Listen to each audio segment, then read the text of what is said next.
Hi everyone, I'm Jill White, functional pharmacist and certified personal trainer. And I help women defy aging by learning to put on muscle, by lifting weights and following a healthful, balanced nutrition plan for life. And I have a podcast called Age Interrupted. Maybe you have seen it on my YouTube channel or listened to it on Spotify, but this is just going to be a regular YouTube video that I'm going to upload because I'm going to share my screen in a minute.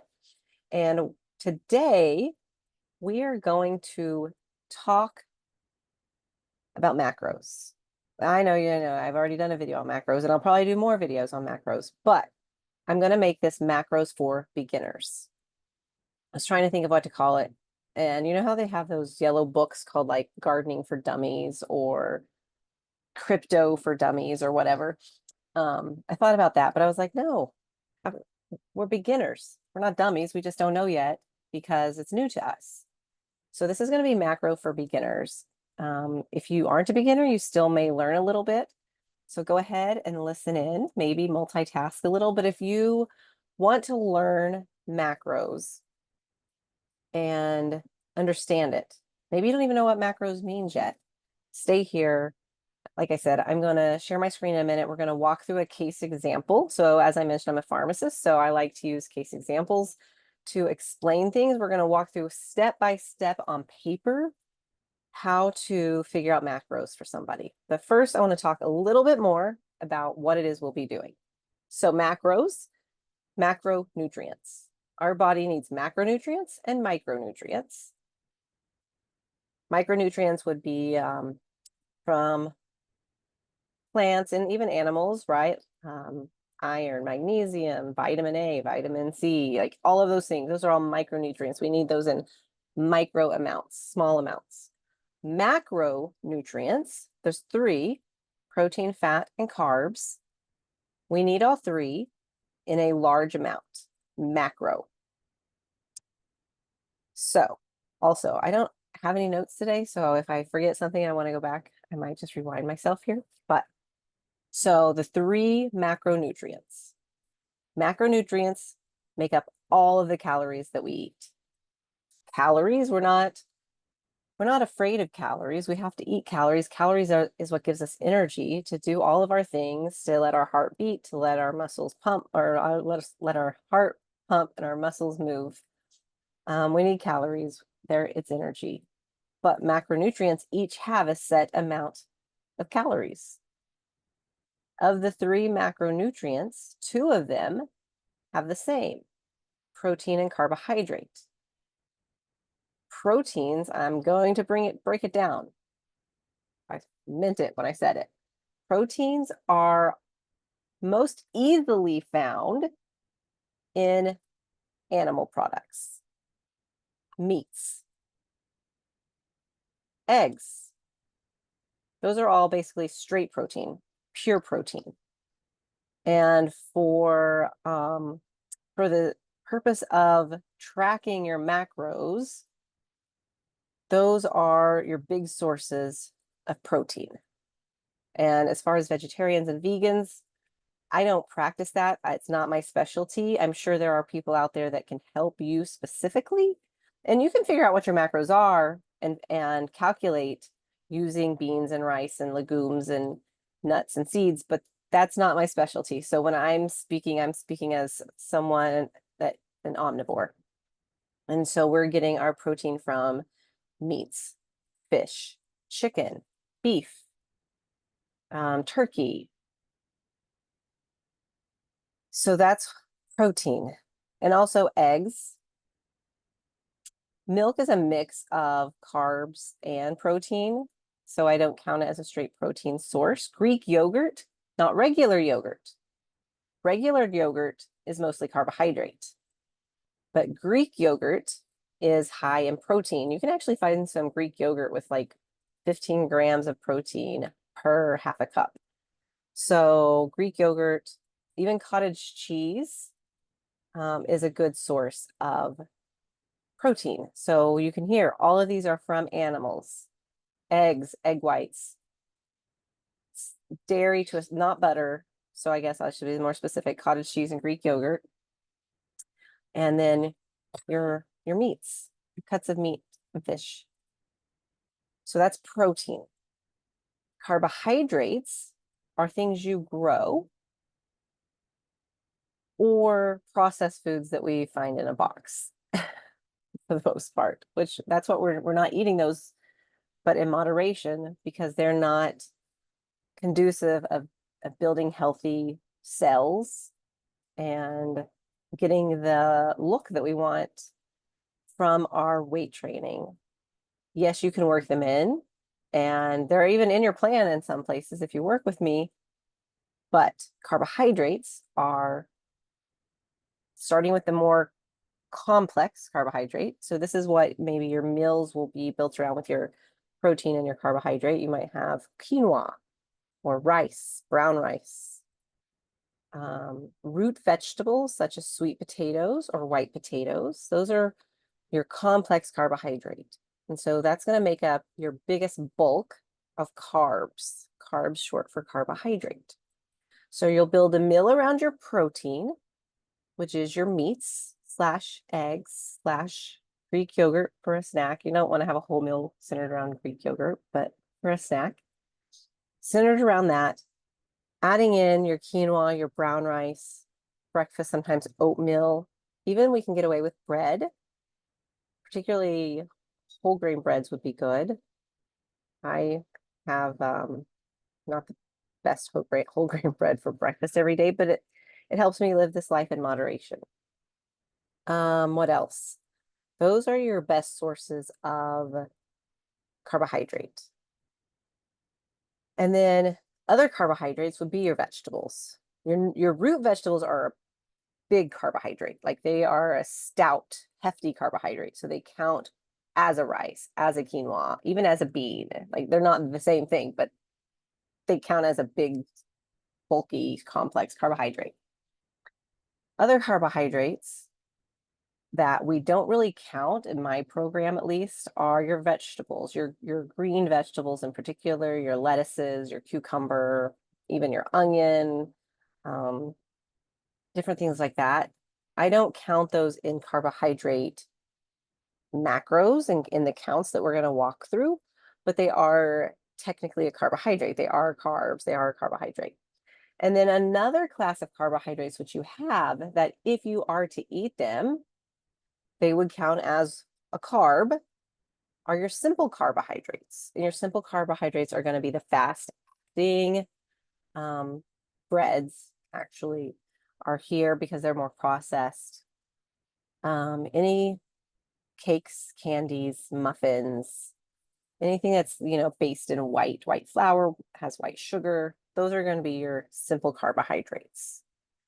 And in a healthful, moderate lifestyle balanced program, there's a place for those. But we're going to focus on our brown rice, our quinoa, our sweet potatoes. That's going to be the bulk of our carbs when we look at the big picture of our nutrition plan. So we have proteins and carbs as far as the calories that we get. So if you weigh on a scale, like the weight, a food scale, you have to have a digital food scale. So when you weigh a food, that is you can do it in grams or ounces. It's more exact in grams than in ounces. I know in the US we typically use ounces, but I have transitioned to really just using grams because it's just much more of a specific number. And so when you weigh something, but it can get confusing. So you have to learn it a little bit because you might have 100 grams of chicken, and 100 grams is about 4 ounces, roughly. So you have 100 grams in weight. So when you put the chicken on a scale, it weighs 100 grams. That's how heavy it is. Like you have your chicken breast and it weighs 100 grams. But that 100 grams of chicken breast is only going to contain approximately 28 to 30 grams of protein. So you don't want to get confused with the weight of a food with the nutrients that is inside of it. So rewind and listen to this as much as you need to understand that concept. You're going to weigh it in grams, 100 grams of chicken. But this 100 grams of chicken is not 100 grams of protein from chicken. It's just how much the chicken weighs. There's other things in the chicken, a lot of water in the chicken. And that doesn't count to our protein intake. Our protein intake will only be 30 grams of protein when we look at the numbers on paper for our 100 grams of chicken. So you have to differentiate those two types of grams in your mind. So each gram of protein has 4 calories. And every gram of carbohydrate has 4 calories. So 1 gram of carb and 1 gram of protein each have 4 calories. They're the same energy component, same amount of calories, same amount of energy per single gram. So if I had 10 grams of beans and 10 grams of chicken, I'm going to, okay, well, it won't be the exact same number of calories because 10 grams of beans would have protein and carbohydrate in them. But if I had something that was pure carbs, rice, I should have said rice instead of beans. If I had 10 grams of rice and 10 grams of chicken, they're basically going to have the same amount of calories, 40, 4 times 10, because there's 10 grams and there's 4 calories per gram. 4 times 10 is 40. Now you'll find that rices and quinoa, like they're not 100% pure carbs. There's a smidgen of protein, but we don't count those really in our protein. When we're looking at the big categories of macros, we count those as a carb, not a protein. So that is your protein and your carbs. Carbs, carbohydrates. Because carbohydrates is just too long of a word to say. 4 calories per 1 gram of protein, 4 calories per 1 gram of carbohydrate. Not confusing the gram weightage of a food with the amount of carbs or the amount of protein that it gives us. Because those are 2 different measurements. One's a weight, one's an amount of energy. Okay. So we need, let's just leave it at that right now. We need protein to build our muscles.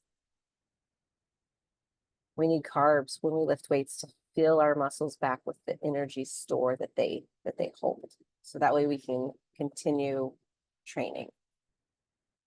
There's one other macronutrient. There's 3 macronutrients: protein, carbs, and fat. So fat is the 3rd macronutrient that we need to survive. And fat, as you might can imagine, as it's more satiating, it keeps us full. It often gives food a better mouthfeel. So when things have fat in it, it's just more enjoyable to eat. But fat actually has more than double the energy in it, the amount of calories in it, than protein and carbs. Fat, 1 gram of fat, 1 gram of fat has 9 calories. So, and they are equivalent to each other, meaning I can eat 2 grams of protein for 8 calories or 1 gram of fat for 9 calories. Like that works out. And when you're trying to learn how to substitute foods, and that's how you make it a lifestyle, is you're able to eat the things that you want over time. You have to learn how to do that in math. That's not for this video because that's a little more advanced. But just knowing that you look at these things all in the same light. 1 gram of carb, 4 calories. And I'm only saying calories because like that's energy. 1 gram of protein, 4 calories. 1 gram of fat, 9 calories. So what is a fat? A fat is all the other things. Oils, olive oil, avocado oil, avocados, grass-fed butter, nuts, seeds, those are a majority fat. And fat gets a little bit of a bad rap. I think it's actually a lot better than it used to be, but we need fat. I still see some diets too low in fat because fat, our body has to have fat to make hormones. And especially if you're going through, if your body's already roller coastering with hormones, you want to make sure that you have enough fat, healthy fat, not fat from fried mozzarella sticks, healthy fat, like I just named. You want to have fat in your system for your brain health, for your cell membranes, for your hormone production. So fat is something, even though it's it's more nutrient dense as far as calories, it doesn't have a lot of any micronutrients added, but we have to have it to produce all of those things. Hormones, neurotransmitters, brain cells, all cell membranes. So I always like to have, and we'll see it when I share my screen in a minute, I like to have a little bit more fat than maybe some programs. And if I'm working with a client and I know they enjoy fat, healthy fat, like I know they want to have more nut butter, or they want to have more avocado, or they want to eat more salmon, because salmon, well, salmon, then I will work that into their system where they have a little bit less carbs and a little bit more fat, even than what I typically provide, but I do typically provide more fat than some programs. What I was going to say is some proteins, some meats specifically, are a higher fat content than others. A chicken breast is much, much leaner than salmon. Salmon is still good for you. And if you love salmon, you should work it into your program a couple times a week. I don't love salmon.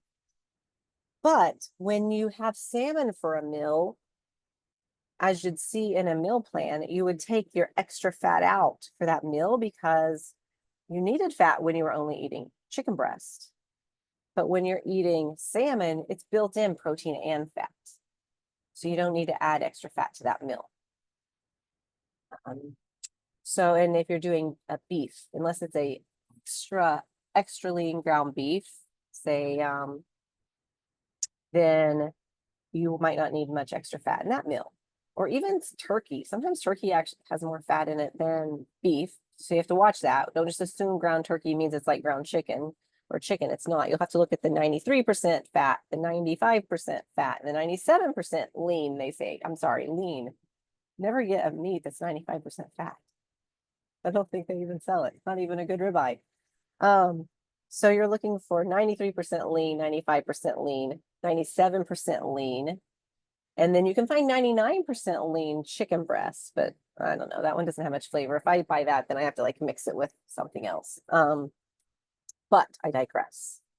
So that is what we're talking about when we talk about macronutrients, and that's what falls in each category. So we base our plans around protein, and then I'll show you in a second. I'm sharing my screen now. And then we make sure we have enough fat. And then I fill in with carbohydrate, where some people will not do it in that order. They might go protein. And even in this transformation physique world, they might go protein and then split half and half carbs and fat, or just do a lower amount of fat and fill in with carbs, or do carbs next and then fill in with fat. But I like to, as I said, make sure that there is plenty of fat available for hormone production and for satiation and enjoyment. And depending on the person, they might enjoy more fat than others. Working with a client right now, and she loves healthy fats. So her program has way more healthy fats in it than most people. She could eat half an avocado every day, I think. Okay, so here is our case study. This is C. She is a 60-year-old female. She's postmenopausal. She weighs 158 pounds. And this has actually went up a few pounds in the past couple of months. And that's why she's coming to me now, because she's not really changed anything, but her weight's creeping up. She walks 1 time per week. She does a dance fitness class 1 time per week, and Pilates 3 times per week. And she also does a stretching class in addition. So she is a very consistent person. She works out a lot at the gym, I mean, consistently. She's conscious and very knowledgeable about what she eats. She knows how to make good food choices. She considers herself a healthy eater. A lot of times when someone comes to me and they consider themselves a healthy eater, it means they're not eating enough protein, because we have been taught that healthy eaters eat lots of salads. And while that's true, a salad is really healthy, that probably means that they don't choose proteins a lot. And so that's something that we'll have to address. And so in case I forget later, after we go through the macros, I'm just pulling up my calculator on my phone. When I set a protein goal, sometimes it is okay to like work your way up to that. If you're eating 65 grams of protein a day, or 80 grams, which is kind of higher than even normal, 80 grams of protein a day, and I'm saying let's jump you up to 145, 155 grams of protein, you may not want to do that in one day because your stomach might not appreciate it. It's doable, but it might take a few days to a week for your system to get used to digesting it all. So you can go increase it maybe by 10 to 20 grams a day for a week to get there.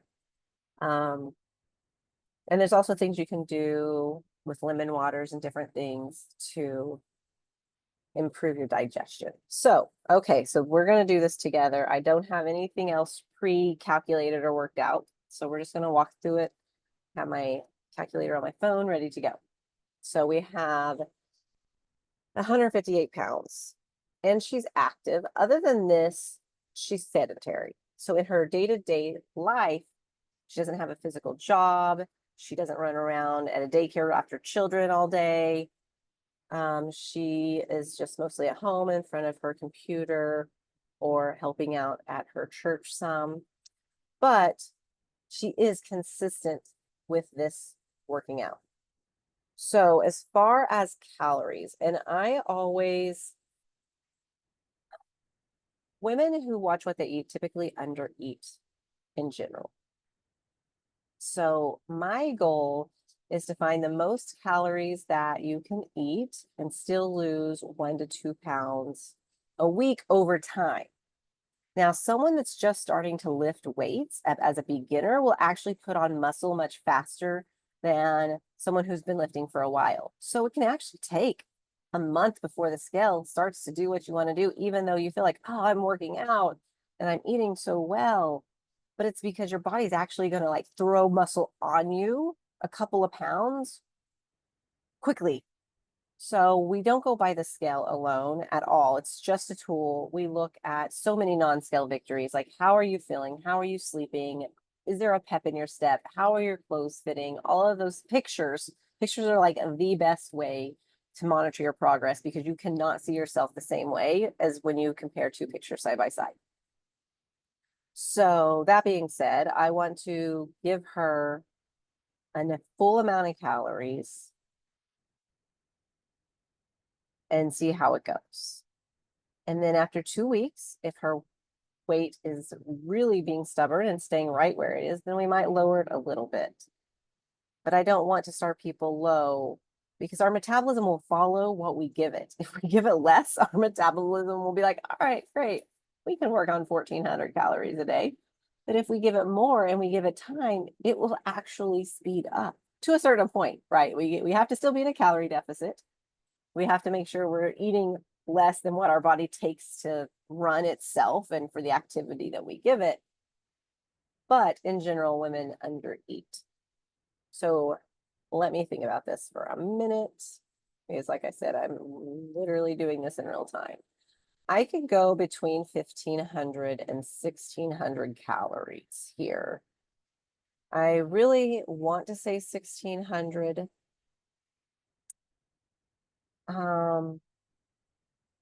And let me tell you why. So the number that I choose as my target goal, so if I say 1,600, oops, why that not tied? There we go. If I say 1,600 calories, that's going to be on training days. That will be the most she really eats, except for on a day that I give her as a free day or a free meal. Excuse me. It's not a day, it's a meal. So 1600 might scare some people.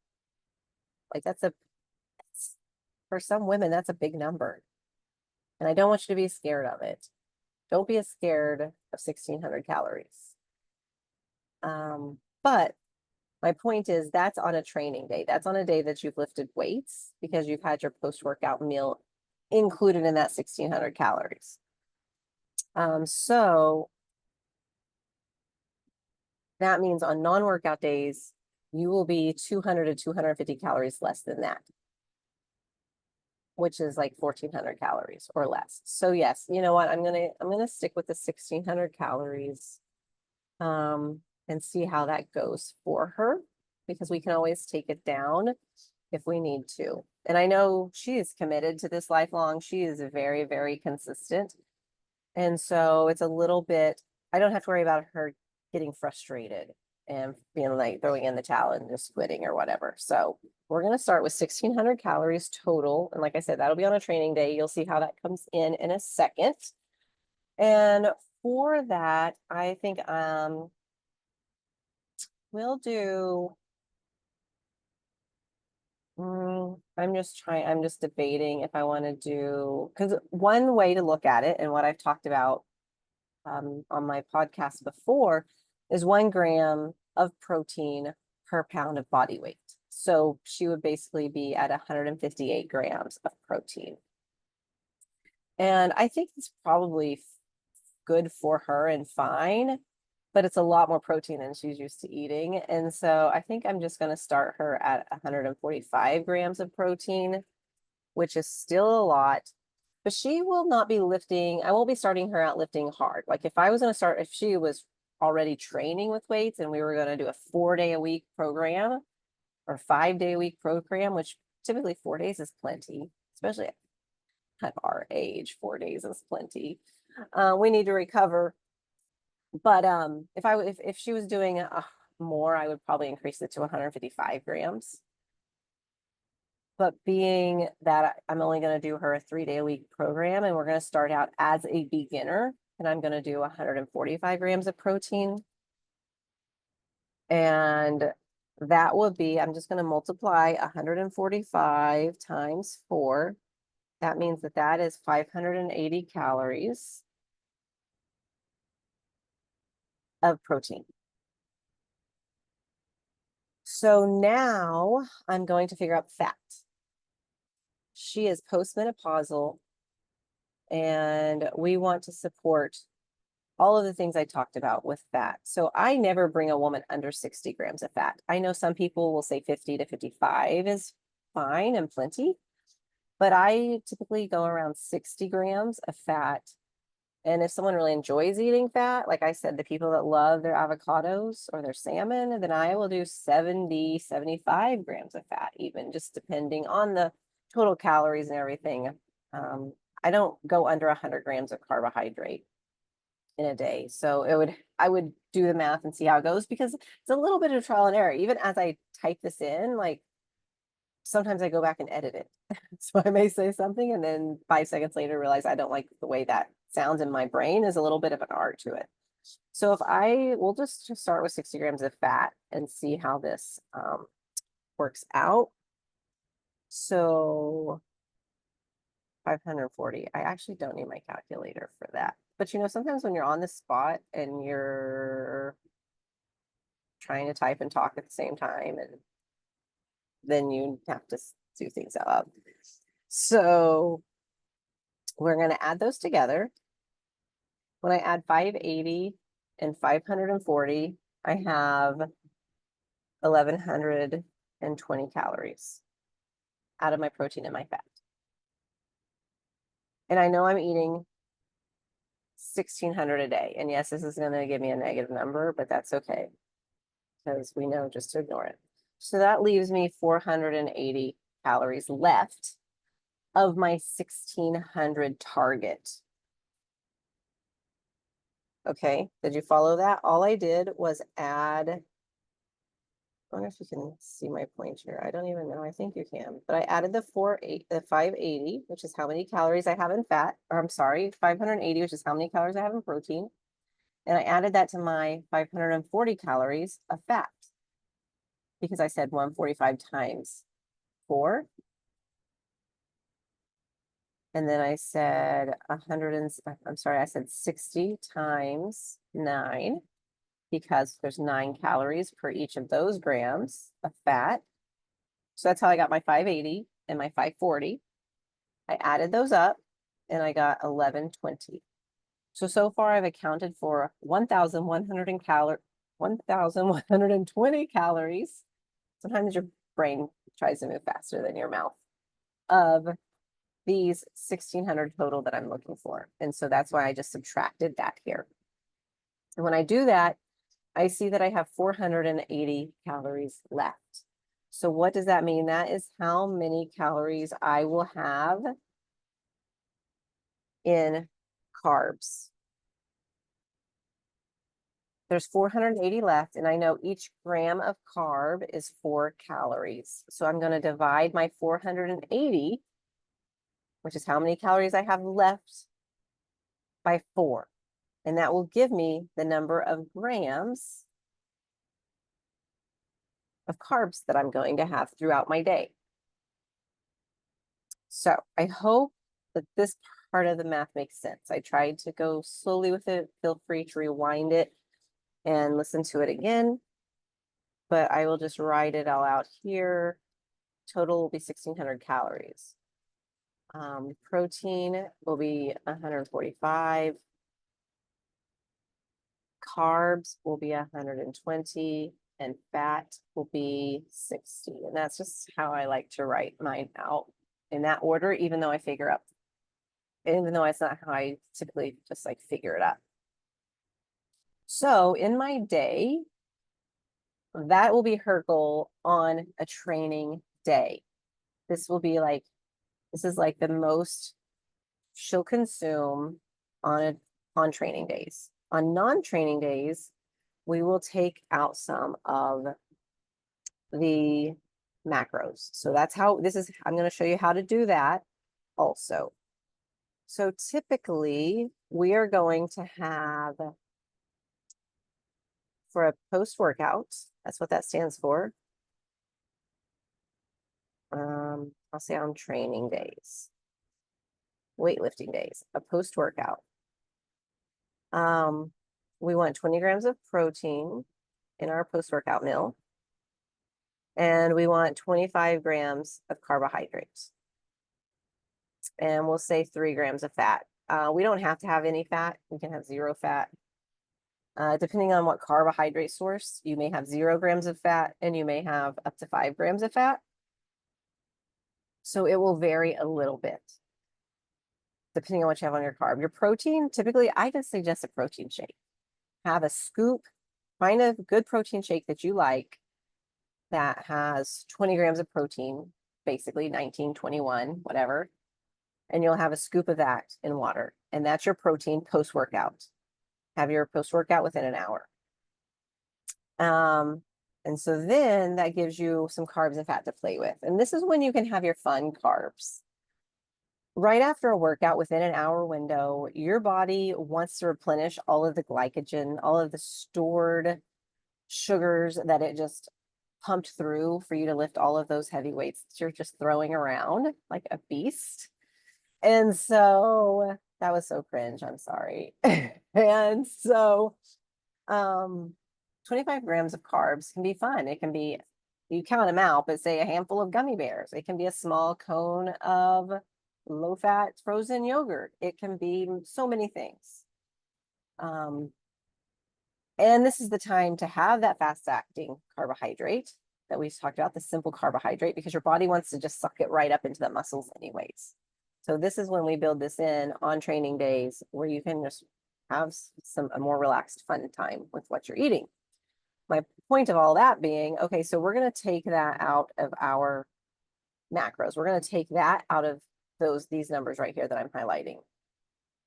So On non-training days, and I haven't figured out how many calories that is, so I'll have to do that in a minute. But on non-training days, our protein will be 125 grams. Let's say this is non-training days. And this will be training days. And it's really not, what I suggest is having the foods, like when you figure out what your macros will be for each meal, have them the same on training and non-training days, basically. And then the only difference is on your training days, you're adding in your post-workout. And it's not complicated. It's not complicated as maybe it sounds, but basically you're eating the same thing every day for the most part. And then on training days, you have your post-workout. That's it. You're just adding that in after you work out. No biggie, no difference. Your protein will be 125 because all I'm doing is subtracting this 145. That's how much on training day. On training days, we'll get 145 grams of protein, but we're taking out 20 because we won't be having that amount if we're not working out, if we're not lifting weights. When I say working out, I mean lifting weights, not just getting on the treadmill or going for a jog or Zumba or whatever. So protein, so carbohydrate on non-training days is at 95. I'm pretty sure it is, but yeah. And then fat won't be too big of a difference. I mean, it's not a huge deal. We can say 57. It could be 60. It could be, if you have 5 grams with your post-workout, like if you have a favorite post-workout, which a lot of people try to find something and stick with something pretty similar, you can figure out for sure if it's 55 grams of fat for the other days, or if you just do gummy bears with no fat and a protein shake with no fat, then you will do your full 60 for the day. So it varies. And it's not rocket science. It's not brain surgery. It's not the end of the world if we aren't perfect, because honestly, these are still ranges. Like, don't be neurotic about getting 125 grams of protein. If it's 120 one day, 127 one day, like it's all about averaging out. Your bodies don't reset every day at midnight. As far as what you're eating, it's all about an average over time. So keep that in mind. Please, this is not meant to make anyone lose sleep over they didn't get that last gram of protein for the night. They can't go to bed. So, okay, let's just figure out how many calories this is, because now I'm curious. So what I'm going to do is I'm going to add 125, which is my grams of protein, plus 95, which is my grams of carbs, because I can just then multiply all that by 4, because I know they both have 4 calories per gram. So that gives me 880 calories for my protein and carbs. And then 57 times 9 is 513. Such a nice round number. And I'm going to add that back to my 880. So on non-training days, that comes to 1,393 calories. And so basically 1,400 is what we would say, because that's just way too odd. And then I don't need to keep this information, because when you look at your macros and you shoot for your macros, calories by default are built in. So you don't have to worry about how many calories you're eating a day. It doesn't matter, because it's built in if you follow your macro count.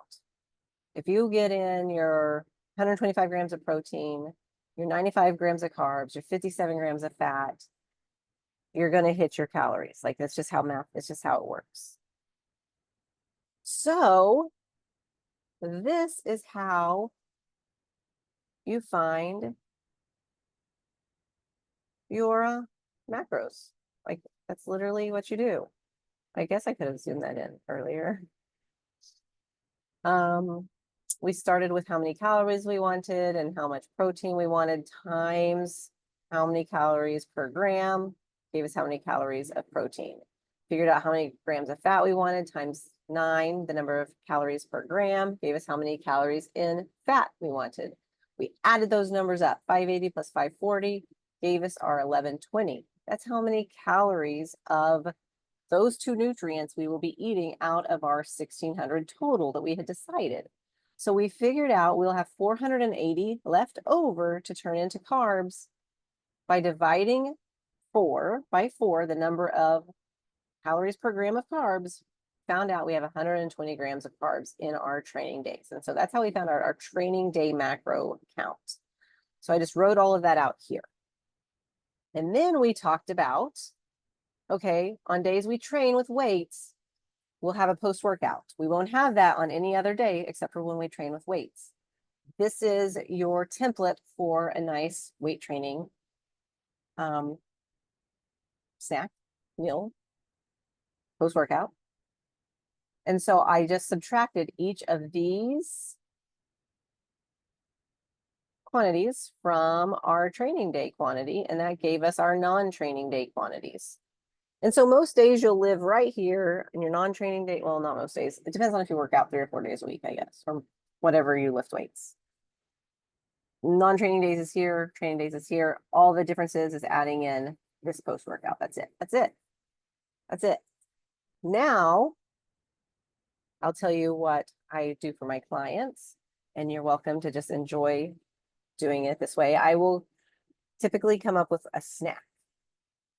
And that's usually, I will do 17 to 20 grams of protein in a snack, probably 20, just to make it easy, but around 17 to 20 in a snack, protein shake, Greek yogurt, cottage cheese, some other meat if they want meat, if they're not meated out from the other meals. It's kind of nice to have a non-meat meal. And then some fruit, some berries, something. Sometimes, depending if it's like a banana fruit or a rice cake, maybe we'll do some nut butter with it. But we'll figure out what that snack is that we want a lot. Like, what's a favorite snack?